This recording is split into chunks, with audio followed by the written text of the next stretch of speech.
Muy buenas chicos, mi nombre es Frandy Jaciel Brito Rijo y en esta ocasión estaré compartiendo con ustedes el tema de alteraciones cromosómicas numéricas.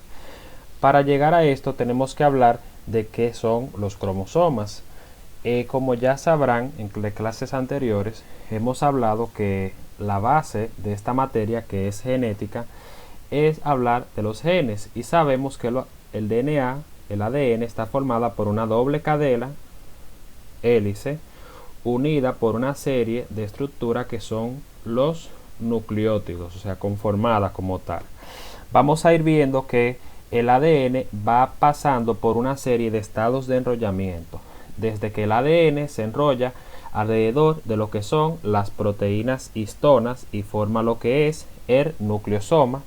Luego estos nucleosomas se siguen enrollando y forman una estructura que es la eucromatina, y si se sigue enrollando aún más pasa a un estado de empaquetamiento que sería la heterocromatina, hasta llegar el último estado que es los cromosomas. Bien, o sea que ya sabemos que los cromosomas no es más que el lugar donde se localizan el DNA enrollado. Entonces, si nosotros seguimos viendo, vamos a ver que los cromosomas están formados por una serie de partes. O sea, vamos a ver que los cromosomas tienen una parte central, que es el denominado centrómero, que los cromosomas tienen una serie de brazos. Vamos a ver que hay unos brazos cortos, que esos brazos cortos se van a representar siempre con la letra P, y vamos a ver que hay un brazo largo, que ese brazo largo se va a representar con la letra Q. Ya hay una serie de partes más que para el propósito de la clase no es tan relevante comprenderla. Por ejemplo, como que los extremos distal de los cromosomas le dicen telómero. Bien, eso es importante entenderlo, y que los cromosomas vamos a encontrar algunas regiones donde hay unas constricciones, y que luego de esas constricciones existen unas regiones que son los denominados satélites. Entonces, si pasamos ya al tema que nos compete el día de hoy, vamos a ver que las alteraciones cromosómicas pueden ser básicamente de dos tipos. Vamos a ver que pueden ser alteraciones cromosómicas numéricas, que no son más en las que se alteran los números de los cromosomas. Vamos a ver que a nivel genético nosotros podemos clasificar a las células en varios tipos. Vamos a ver que existen unas células que tienen una N. Un N quiere decir que son células que son euploides. El 1N quiere decir que existe 23 cromosomas. O sea, uno puede clasificar las células tomando de referencia el número de cromosomas. Un N es una célula que es euploide. Si tenemos una célula que es 2N, vamos a ver que esa es una célula que es diploide, y así sucesivamente. Si nosotros mencionamos 3N sería triploide, y tetraploide 4N, así sucesivamente. ¿Qué pasa? A nivel del cuerpo nosotros tenemos unas células que son euploides, que son las células sexuales, llámese espermatozoides y óvulos, espermatozoides y óvulos, células sexuales en el caso del espermatozoide masculino y de los óvulos femeninos. Y vamos a ver que las células que son 2N, o sea que tienen 23, dos pares de 23 cromosomas, que nos darían un total de 46. Esas son las células somáticas. No es normal tener en el cuerpo 3N. Eso solamente se encuentra en la naturaleza de forma fisiológica en ciertas plantas, etcétera, etcétera. Y en el humano, tener una célula que es 3N conlleva a patología. Entonces, algo importante es que vamos a ver que el cuerpo tolera con más facilidad una mayor carga de un cromosoma que una pérdida de este. Entonces, si seguimos, vamos a ver que las alteraciones cromosómicas pueden ser de dos tipos. Vamos a tener las poliploidías, en donde en las poliploidías nosotros vamos a ver que lo que tenemos es una repetición anormal de número de cromosomas, pero que va a ser de todos estos. Como les decía, vamos a ver que normalmente nosotros tenemos 23 cromosomas. Ahora bien, esos cromosomas vamos a ver que vienen en pares de 2. O sea, usted tiene son realmente 46 cromosomas. De esos 46 vamos a ver que 22 son somáticos y vamos a tener que hay un último par que son los cromosomas sexuales, llámese el X o llámese el Y. Que estos cromosomas son los que van a determinar el estado sexual del individuo. XX para la mujer y XY para el hombre. Entonces, cuando nosotros hablamos de una poliploidía, hablamos de una alteración cromosoma en donde se repiten todos los cromosomas. Por ejemplo, acá fíjense que del cromosoma 1, este individuo tiene 1, 2, 3. Tiene 3 cromosomas 1, tiene 3 cromosomas 2. De todos los cromosomas, si ustedes se fijan, tiene 3. Lo que nos lleva a ver que este individuo, en vez de tener lo normal, que es 46, este es un individuo que tiene 69 cromosomas. Bien, o sea, a este ejemplo, donde se repiten todos los cromosomas 3 veces, es lo que nosotros le llamamos triploidía. Vamos a ver que existen otros ejemplos, como son las tetraploidías, que son menos comunes, o sea, a nivel de los humanos. Y el ejemplo típico de la principal triploidía que nosotros vamos a analizar en esta clase es la mola hidatiforme parcial, el embarazo molar, ese que ven en embriología. ¿Qué pasa? Vamos a ver que las triploidías se dan cuando uno tiene un fenómeno que se llama dispermia. ¿Y qué es la dispermia? Miren acá, este es un óvulo. Bien, miren cómo está una N. Aquí tenemos 2 espermatozoides que fecundan. Y al final, ¿qué tenemos? Un cigoto que está representado 3N. ¿Qué nos da eso? Podemos tener un genotipo 69XX, 69XXY y 69XYY. Entonces tenemos en ese punto que este cigoto, si llega a desarrollarse, va a desarrollar una triploidía. En ese sentido, o sea, nueva vez lo tenemos acá, fíjense, 2 óvulos, 2 espermatozoides, por cierto, y un óvulo normal. Entonces, o pudiera ser que tuviéramos un espermatozoide con 46 cromosomas, que es algo anormal, diploide. Esos son los dos ejemplos, aunque el más común es el fenómeno de dispermia, 2 espermatozoides que fecundan un óvulo. Al final queda eso, un óvulo triploide, o sea, un cigoto triploide. Entonces, ¿qué tenemos? Vamos a ver que el embarazo molar, o sea, la mola hidatiforme parcial, que es el ejemplo más común de este caso, vamos a ver que, como decíamos, se da cuando 2 espermatozoides fecundan un óvulo. Y en el embarazo molar vamos a ver que no es más que en un embarazo en el cual se desarrolla una mola hidatiforme donde existen partes fetales. Bien, partes fetales. Como todo embarazo molar, vamos a ver que en este hay un aumento de la HCG, aunque no es tan relevante como en el mola completa. Vamos a ver que en la sonografía se visualizan partes fetales, cosa que no se ve en la mola completa, donde tenemos una imagen sonográfica en forma de racimo de uva. Y vamos a ver que en la mola parcial existe menos posibilidad de malignizarse. Bien, entonces, ¿qué tenemos acá? O sea, déjenme mostrarle lo siguiente. O sea, si nosotros seguimos analizando, o sea, tenemos todo ahí sobre lo que son la poliploidía. Ya sabemos que el concepto de poliploidía no es más que cuando nosotros hablamos que se duplican todos los cromosomas.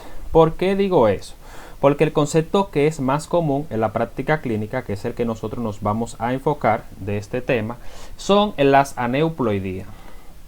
Vamos a ver que las aneuploidías pueden clasificarse en 2 grupos, pero las aneuploidías no son más en la que se afecta de esos 23 pares de cromosomas, solamente se afecta un cromosoma, en donde nosotros tendremos un cromosoma extra o pérdida de uno. Cuando hay una ganancia de un único cromosoma, vamos a ver que le vamos a decir trisomía.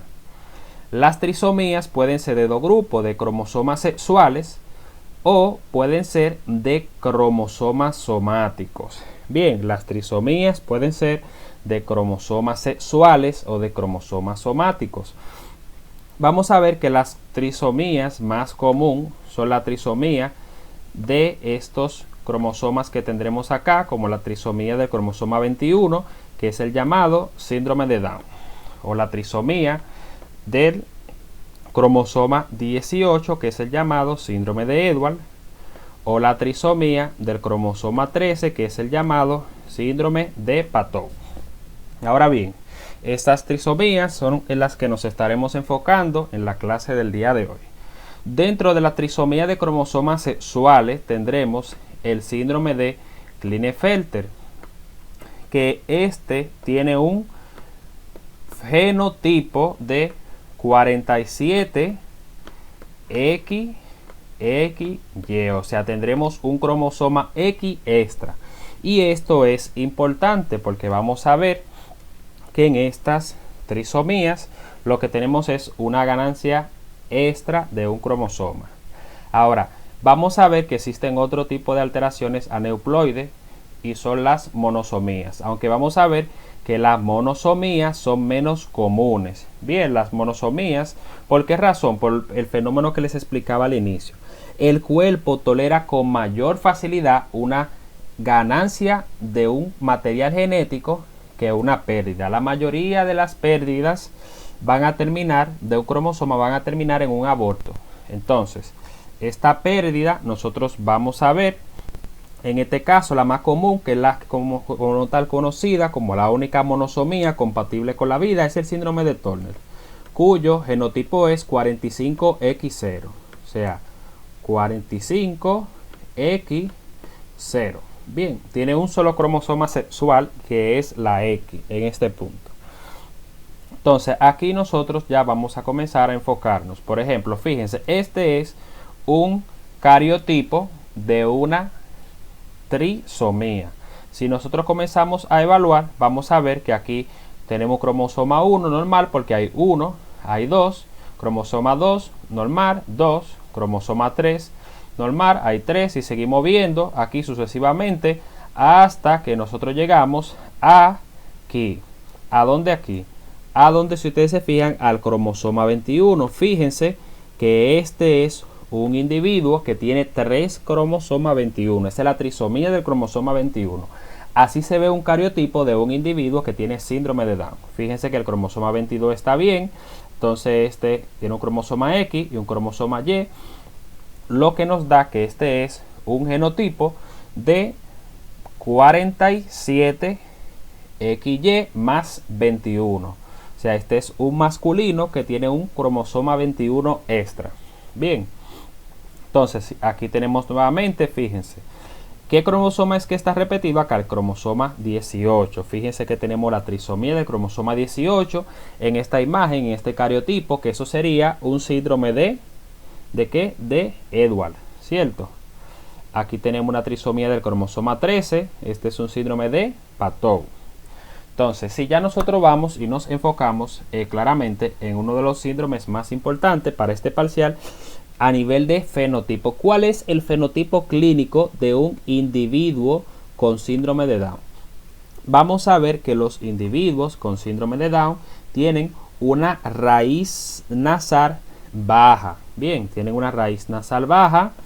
Además de eso, tienen unas hendiduras palpebrales que son ascendentes. Bien, hendiduras palpebrales ascendentes. Usualmente ellos tienen la tendencia a tener unas orejas que son bastante pequeñas y además de implantación baja, o sea, quedan por debajo de la hendidura palpebral en tanto a implantación se refiere. Si ustedes se fijan, vamos a ver que estos individuos tienen unos huesos cigomáticos planos, lo que le da una apariencia clara, plana a nivel de los malares. Bien, todas estas características anteriormente eran lo que llevaban a que se acuñara el término de mongolismo, cosa que ya no es aceptada en la literatura. Bien, pero que conozcan que con fines históricos, anteriormente a estos individuos le decían mongolos. Entonces, aunque no es correcto decirlo en estos tiempos, vamos a ver que usualmente los individuos con Down tienen un cuello corto y tienen una cantidad excesiva de piel en la parte posterior del cuello. Bien, o sea que es lo que le llaman piel redundante a nivel de la nuca. Además de que van a ver que el occipucio, o sea, la región posterior del cráneo, es plana. Entonces vemos occipucio plano, hueso cigomático plano, hendidura palpebral ascendente, raíz nasal baja, oreja pequeña, oreja de baja implantación. O sea, nosotros tenemos una serie de características físicas, fenotípicas, que cuando nosotros las vemos en un individuo, podemos identificar automáticamente un síndrome de Down, aunque existen ya otros rasgos fenotípicos que son típicos de ello, como lo son un pliegue palmar transverso, bien, un quinto dedo pequeño, o sea, hipoplásico e incurvado, y aparece en un gran porcentaje de estos individuos lo que son las manchas de Brushfield. Las manchas de Brushfield no necesariamente deben de aparecer en estos individuos con síndrome de Down, pero se ha visto una alta asociación de esto a ellos. A nivel de los miembros inferiores, a nivel de los pies, vamos a ver la deformidad en forma de sandalia, que no es más que un ensanchamiento del primer dedo en relación al segundo. Bien, entonces una vez que usted conoce estas características fenotípicas, vamos a hablar de las asociaciones clínicas, que son muy importantes en estos individuos. ¿Por qué razón hay que conocer las asociaciones clínicas? Lo digo porque vamos a ver que gran parte de las mortalidad de estos individuos, o sea, la principal causa de muerte o de complicaciones a lo largo de la vida de estos individuos están asociados a esta. Por ejemplo, vamos a empezar con los problemas cardíacos, que son los más comunes. Vamos a ver que son muy comunes y de hecho son la principal causa de muerte en los individuos con Down, son los problemas cardíacos. Vamos a ver que en ellos son muy comunes las comunicaciones atrioventriculares. Fíjense que acá tenemos un no desarrollo completo del tabique interventricular, lo que lleva a que exista un paso de sangre desde el lado izquierdo hacia el lado derecho. Fíjense cómo tenemos una comunicación entre las dos aurículas, ¿cierto?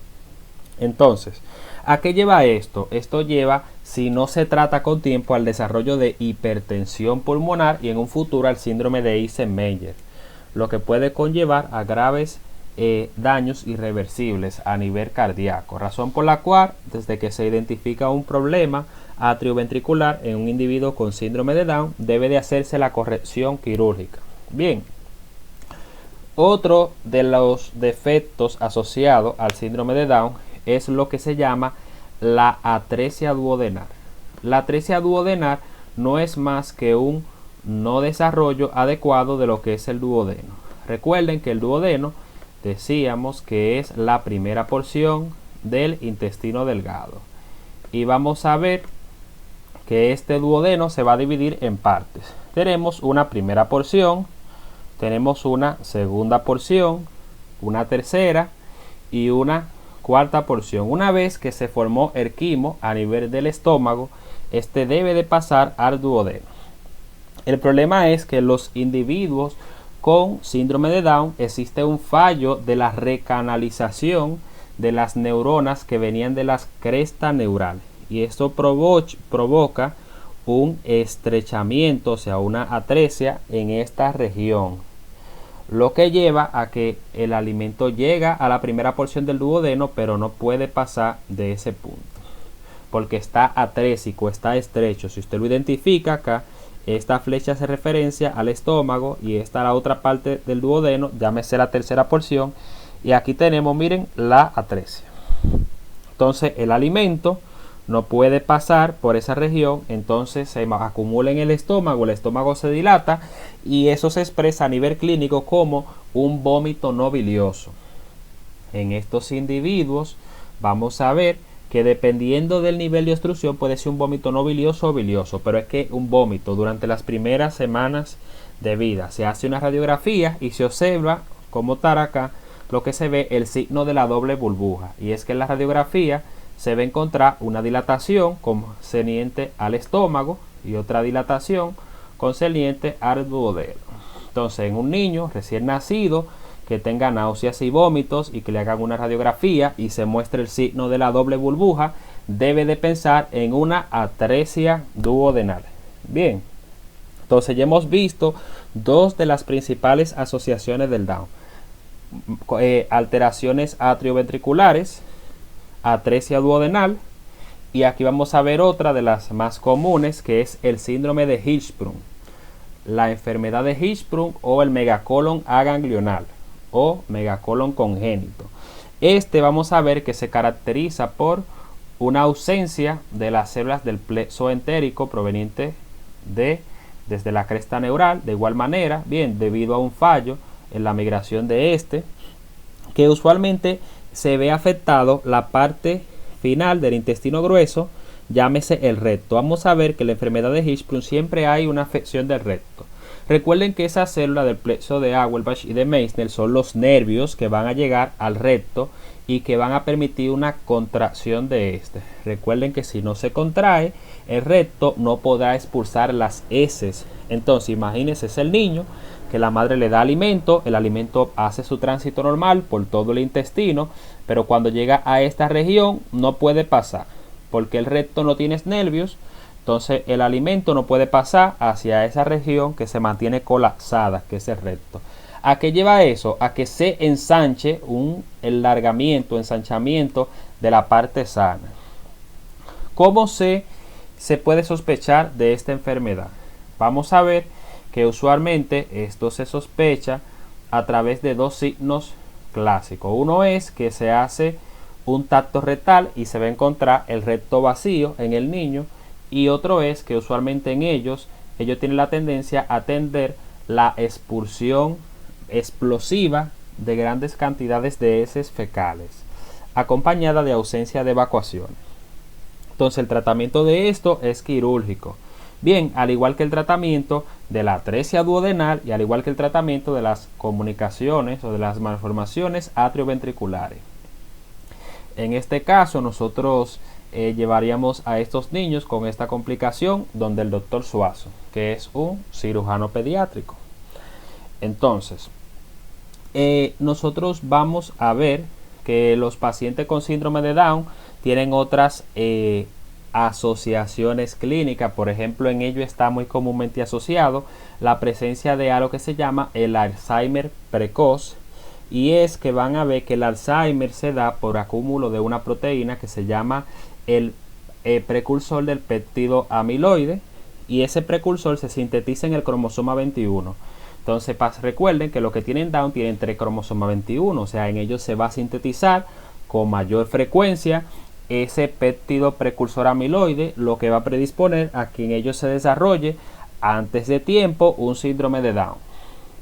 Entonces, a nivel cerebral se visualizan una serie de datos en los pacientes que tienen Down, porque el Down es una demencia. Bien, uno de ellos es la ventriculomegalia, o sea, se ensanchan los ventrículos cerebrales en comparación a un individuo normal. Fíjense que los ventrículos no están tan dilatados. Ensanchamiento de los ventrículos cerebrales. Lo otro es una atrofia del hipocampo. Bien, atrofia del hipocampo. Y lo otro es ensanchamiento de las hendiduras cerebrales, que eso lo que demuestra no es más que una atrofia cortical. Entonces, mírenlo acá. Se ensanchan las hendiduras, se dilatan los ventrículos. Eso es lo que se ve en los individuos que tienen síndrome de Down y que desarrollan un Alzheimer precoz. Imagínense usted un individuo de 30 años que tiene síndrome de Down y le hacen una tomografía y se ven esos hallazgos. Se debe de pensar en síndrome de Down. Otra condición que deben de tener pendiente es que los individuos con síndrome de Down tienen riesgo de desarrollar leucemias con mayor frecuencia que individuos que no la tienen, como son la leucemia mieloide aguda y como es la leucemia linfoblástica aguda o linfoma linfoblástico. O sea, los individuos con síndrome de Down tienen más riesgo de desarrollar neoplasias hematológicas. ¿Estamos claros? Aquí tenemos nuevamente un cariotipo de un paciente con síndrome de Down. Entonces vamos a ver cuáles son las causas del síndrome de Down como tal. Vamos a ver que la principal causa de todas estas alteraciones aneuploides no solamente del síndrome de Down, sino de todas las alteraciones aneuploides, es la no disyunción meiótica, la principal. Bien, en más de un 95% de los casos. No estoy diciendo que esa es la única, si es la principal. ¿Y por qué razón se da la no disyunción? Recuerden que disyunción quiere decir separación. Y meiosis, o sea, la no separación de los cromosomas durante la meiosis. Recuerden que la meiosis es el proceso normal por el cual los cromosomas se dividen. Hay una o existe una meiosis 1 y tenemos una meiosis 2. Fíjense que si esa es una célula normal, en la meiosis 1 ella se va a dividir en 2 cromosomas. Entonces, en la meiosis 2 vuelve y se divide. Bien. Entonces, lo que nos da que al final tenemos como tal unos gametos que son euploides. Bien, que son euploides. Entonces tienen un solo juego de cromosomas cada uno, pero imagínense que no exista una separación, no se separaron los cromosomas, una no disyunción. ¿Qué tenemos? Vamos a tener una célula que va a tener su cromosoma normal más uno extra. Bien, en este punto, lo que nos daría 24. Eso sería una no disyunción durante la meiosis. Bien, no disyunción meiótica. Entonces en otro apartado tendríamos una célula con una carencia de un cromosoma, ya sea sexual o somático. Entonces imagínese usted que una de esas células sea fecundada. Por ejemplo, vamos a decir que este era un óvulo. Bien, vamos a decir que este fue un óvulo que tiene 24 cromosomas y viene y es fecundado por un espermatozoide normal. Entonces, ¿a qué nos va a llevar eso? A tener un genotipo alterado de 47 cromosomas. Bien. Entonces, otras causas y una pregunta. Usted dirá, ¿y por qué razón aparece la no disyunción de las meióticas? La no disyunción meiótica está asociada a una edad materna avanzada. Bien, se dice que las mujeres mayores de 35 años tienen más posibilidad de tener estas condiciones, de tener no disyunción meiótica, lo que la lleva a tener más posibilidad de tener un hijo con alguno de estos síndromes. Otra causa menos común son lo que se denominan las translocaciones. En el caso del síndrome de Down, las translocaciones no balanceadas, como la translocación robertsoniana, y otras menos comunes son los mosaicismos. La translocación la vamos a estudiar en otro video, pero básicamente cuando algo se transloca es que se coloca donde no debe de ir. Por ejemplo, que un cromosoma 14 se fusione con un cromosoma 21 y nos dé esto.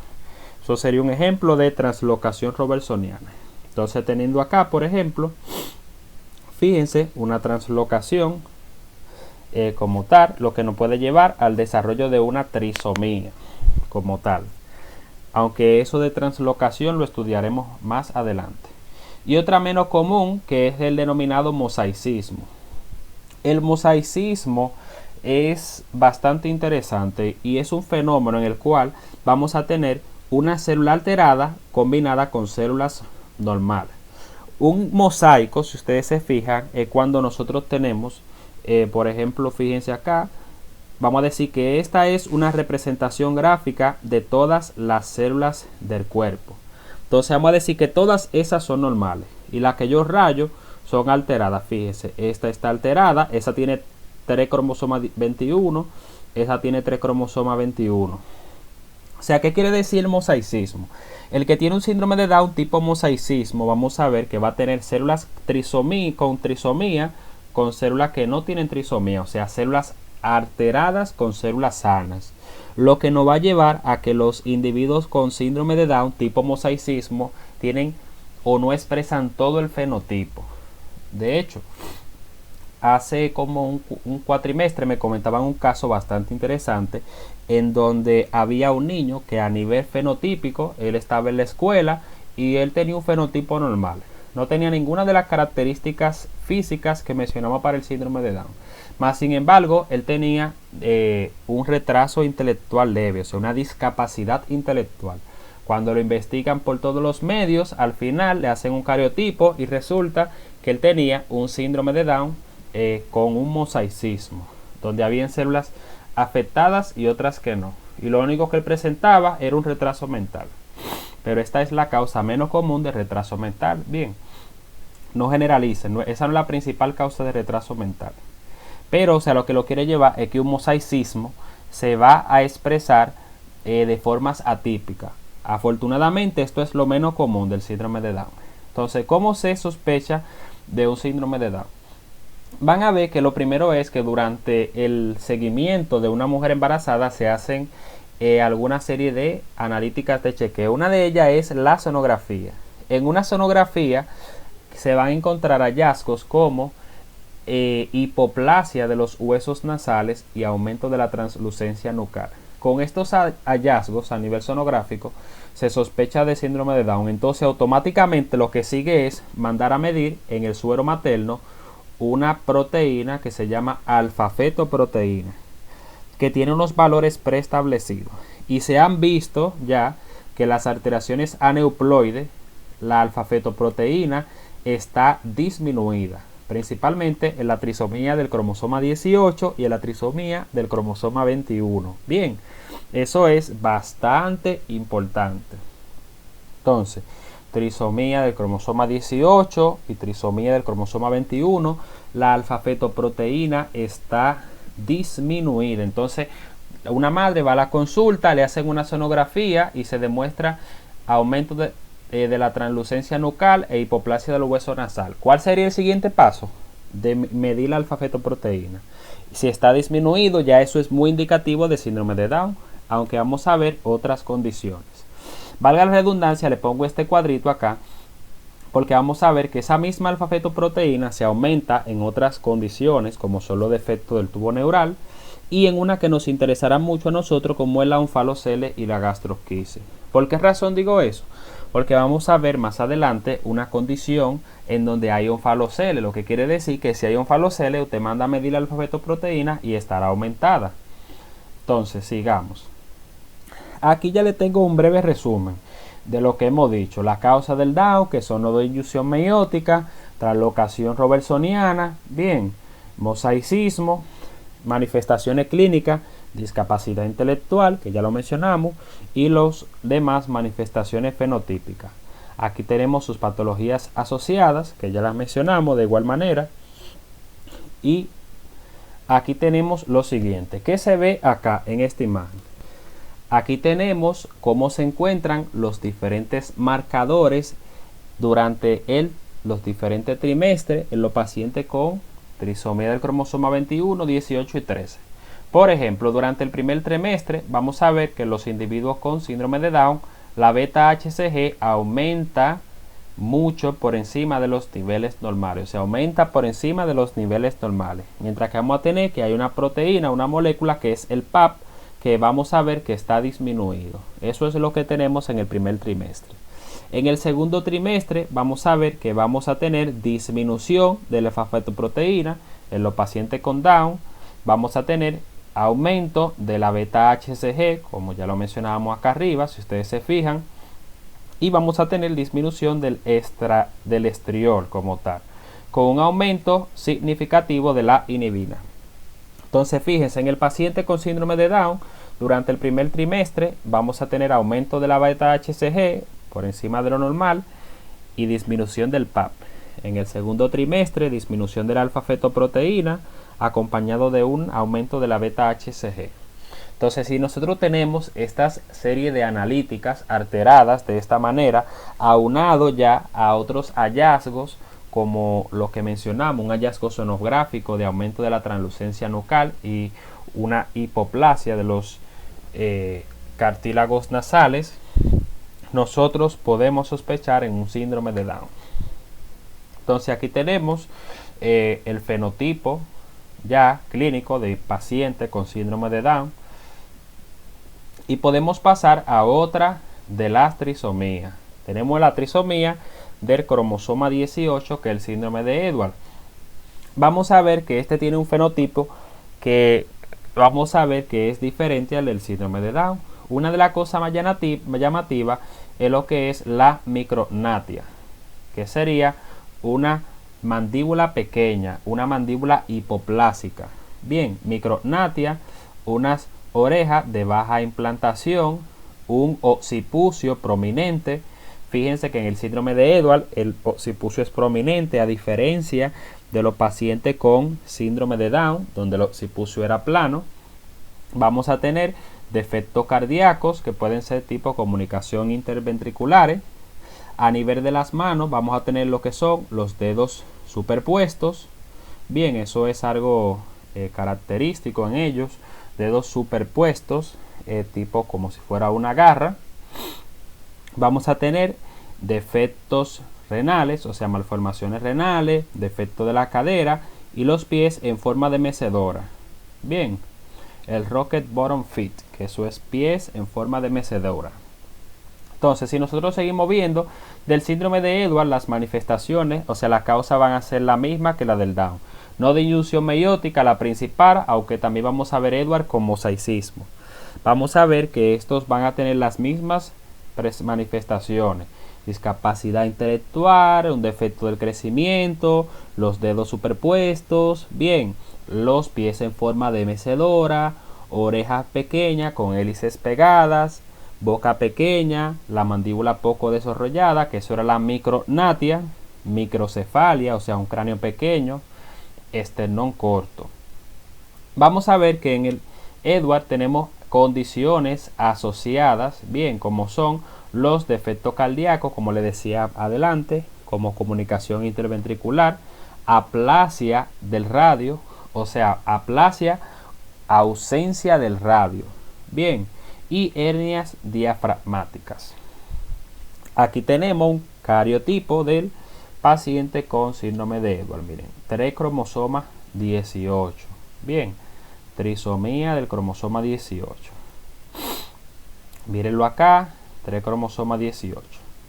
Entonces, los marcadores séricos, vamos a ver que los individuos con síndrome de Edwards, el Edwards es fácil, porque van a ver que en el Edwards vamos a tener disminución de todas estas analíticas que teníamos aumentada o disminuida en los pacientes con Down.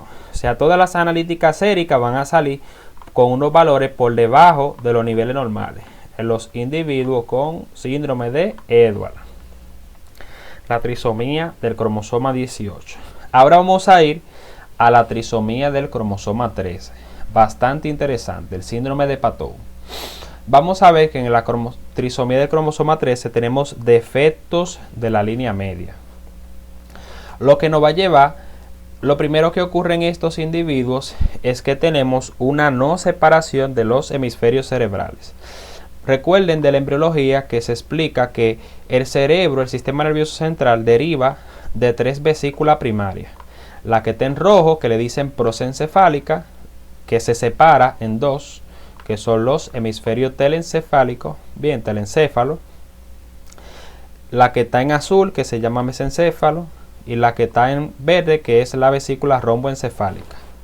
Algo que es muy común en los individuos con el síndrome de Patou es que en ellos no se separa. Eso que se ve acá, que es lo normal, que los hemisferios cerebrales se separen, en ellos es muy común que no se separe y que en ellos por eso se dé un fenómeno que se llama holoprosencefalia, que no es más que en esos individuos estas cavidades nunca se separa, lo que va a llevar a que no se desarrollen los hemisferios cerebrales y a que en estos individuos el cerebro no se desarrolle adecuadamente. Bien, entonces por eso vemos número 1 microcefalia, en ello una cabeza pequeña acompañada de holoprosencefalia, que no es más que un no separamiento, una no separación del prosencéfalo en lo que son los hemisferios cerebrales. Entonces vamos a ver que eso nos lleva a tener muchas veces una microftalmia, ojo pequeño, e inclusive vamos a ver más adelante que puede darse un fenómeno de ojo cíclope en el cual el globo ocular no se separa de la línea media. Y es que recuerden que tanto cerebro, el ojo se forma de la línea media y se va aproximando hacia las regiones laterales. Entonces, Tenemos, como vemos acá en el pató, microcefalia, holoprosencefalia, microftalmia, ¿verdad? Labio leporino y paladar hendido también. Entonces, vamos a tener polidactilia a nivel de los dedos de la mano. Bien, a nivel del cuero cabelludo en el cráneo, vamos a tener aplasia cutánea, un no desarrollo de ciertas regiones del cuero cabelludo. Vamos a tener defectos cardíacos. Vamos a tener un fenómeno que se llama onfalocele, bien, o hernia umbilical. Vamos a tener defectos renales, tipo de riñón poliquístico en estos casos. Y igual que en el Edward, los pies en forma de mecedora. Rocket bottom feet. Ahora bien, fíjense que usted no va a confundir el pató con el Edward, porque ya aquí hay más. Mientras en el Edward habían dedos superpuestos, acá tenemos polidactilia, por ejemplo. Fíjense que para el pató hay muchas malformaciones que pies que tienen P.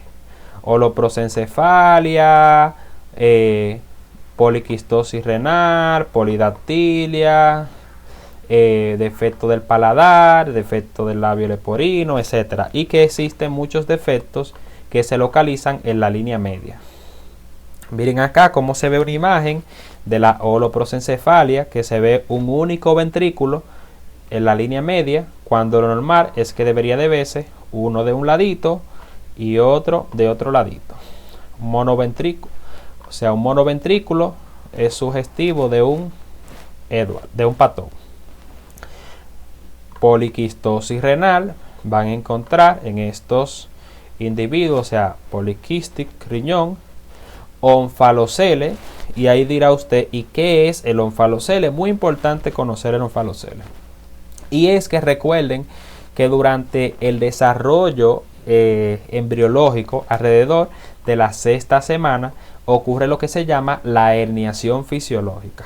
Todos los intestinos, o sea, todas las vísceras intestinales, salen hacia el ombligo, hacia el canal umbilical, y se mantienen ahí. Luego regresan alrededor de la 10ª semana. O sea, ese proceso en el que salen en la 6ª semana y luego entran en la 10ª semana es lo que se llama la herniación fisiológica. Ahora, en los pacientes con Edward, que diga con pató, es común que las hernias, una vez que se hernian, o sea que las vísceras una vez que se hernian en la 6ª semana no regresan. Entonces se quedan dentro del saco herniario, que sería el canal umbilical en ese punto.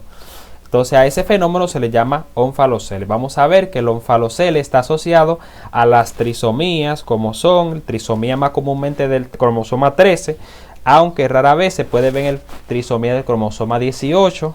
Bien, también se puede ver el onfalocele en síndrome como el síndrome de Beckwith-Wiedemann, que lo veremos más adelante, entre otros síndromes. Entonces, fíjense, ¿con qué se debe de diferenciar el onfalocele? Fíjense que el onfalocele está recubierto por el cordón umbilical. Bien, y eso se debe a que la pared no se cierra, las partes laterales de la pared no se cierran adecuadamente. Debe de diferenciarse el onfalocele con una condición que se llama gastroquisis. En la gastroquisis, la herniación se da fuera de el saco umbilical. Entonces, cuando el niño nace, el que tiene gastrosquisis tiene una evisceración, o sea, las vísceras se muestran y no están recubiertas por un saco herniario. La que se asocia a trisomía es el onfalocele. Bien, o sea, los onfaloceles se asocian a la trisomía, principalmente a la trisomía del cromosoma 13, que es la del síndrome de Pató. Entonces, fíjenlo acá, el resumen. Tenemos la no disyunción meiótica, la discapacidad intelectual, evidentemente, porque es que el cerebro no se llega a desarrollar tan siquiera, paladar hendido, labio leporino, la polidactilia, que en este caso es de tipo postaxial, la mayoría de los casos, la microftalmia, el riñón poliquístico, y la holoprosencefalia, que es lo que decíamos que es el cerebro que no se divide, o sea, la vesícula prosencefálica que no se dividió.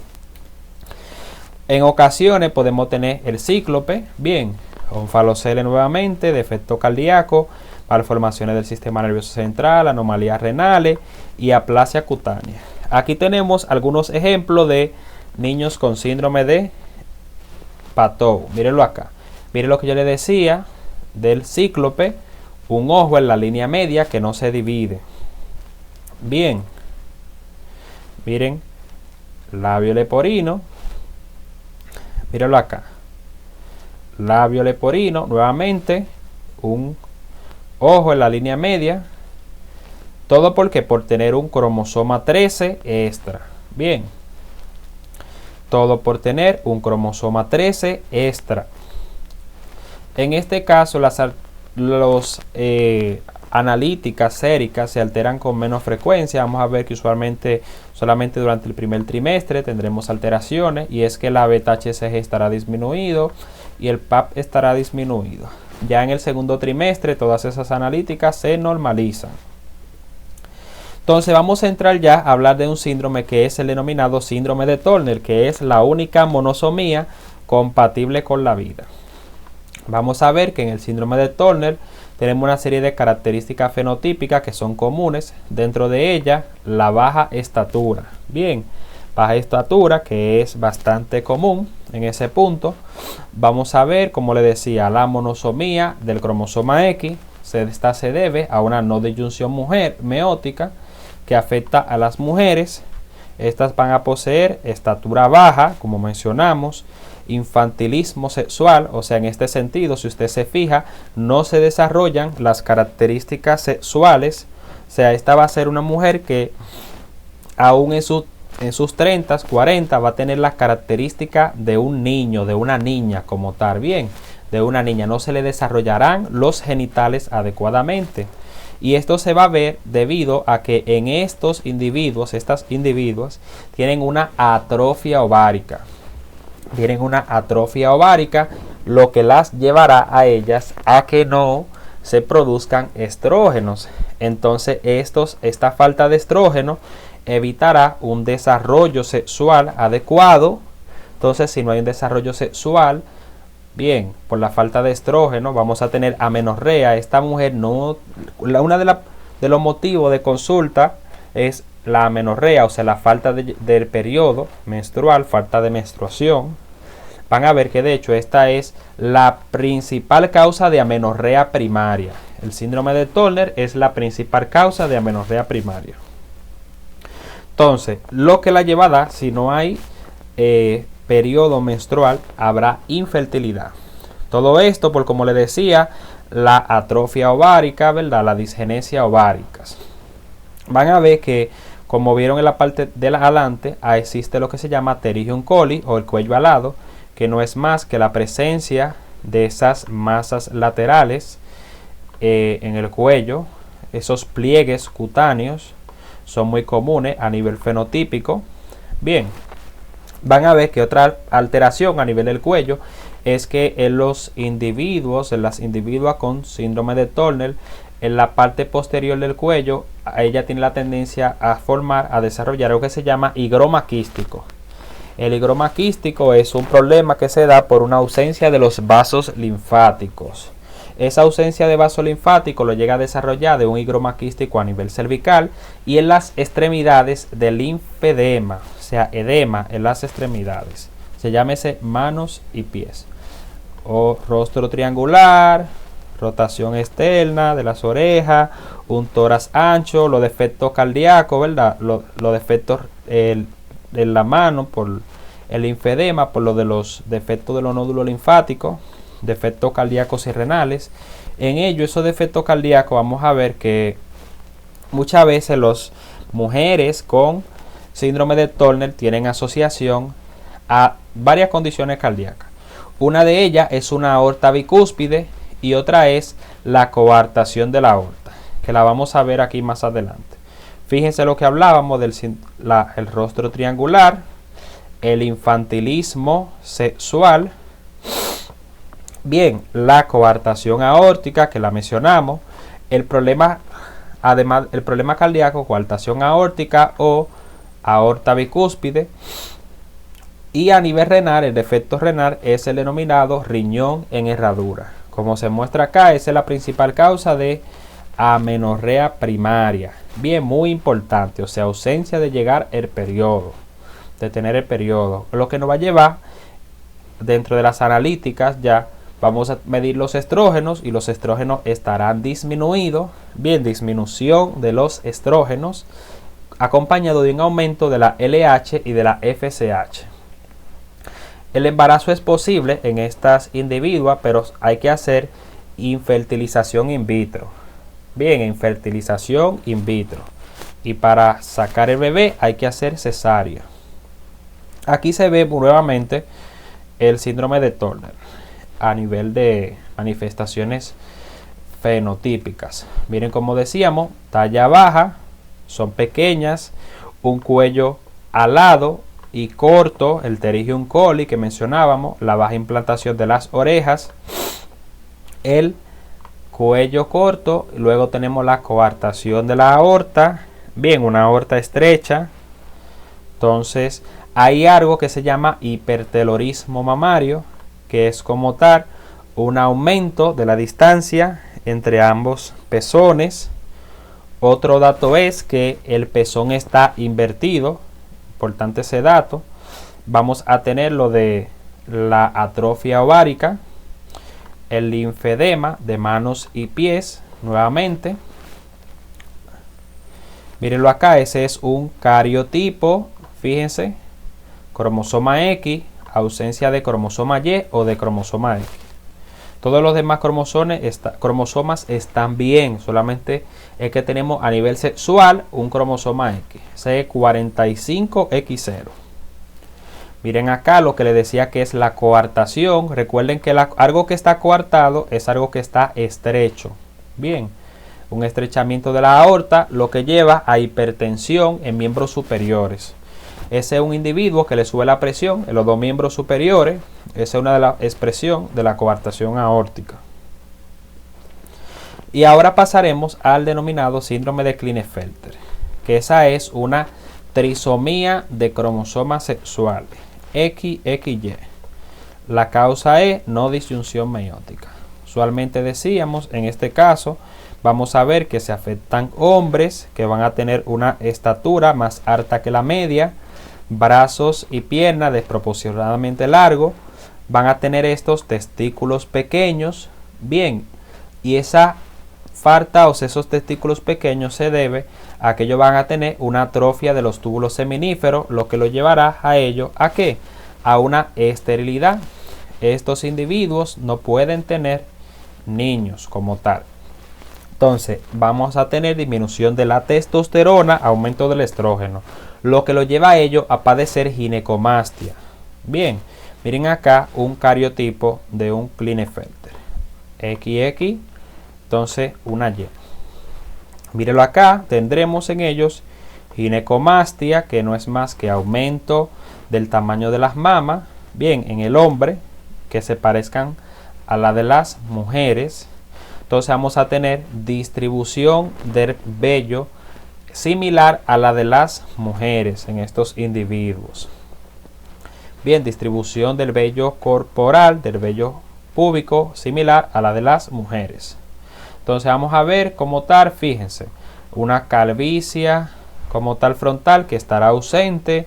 Vamos a ver que hay poco crecimiento de la barba, vamos a tener lo de la ginecomastia, hombros estrechos, caderas amplias, testículo pequeño, brazos y piernas largas, si ustedes se fijan. Mire lo que hablábamos, los valores de la testosterona son bajos en adolescentes y adultos. Básicamente ellos van a tener hábitos eunucoides, van a parecer a eunucos, como si hubieran castrado, como si le hubieran extraído los testículos. Y por esto van a tener ausencia de las características sexuales secundarias y terciarias. Y por eso lo que le explicaba el desarrollo de las mamas, o sea, ginecomastia. Inclusive en estos individuos pueden desarrollar cáncer de mama. Pelo corporal escaso tras la pubertad, debido a que el aumento de los estrógenos predispone a que estos tengan características fenotípicas similares a las de las mujeres. Y vamos a tener una masa muscular reducida. Bien. Y además de esto, muy común en estos individuos es que habrá una predisposición a discapacidad de aprendizaje. Bien, o sea, estos individuos tienen una discapacidad intelectual leve a moderada, la mayoría de los casos. Así se ve un individuo con Klinefelter. Bien, entonces esto ha sido todo, chicos, por esta entrega. Espero que le sirva de mucha ayuda.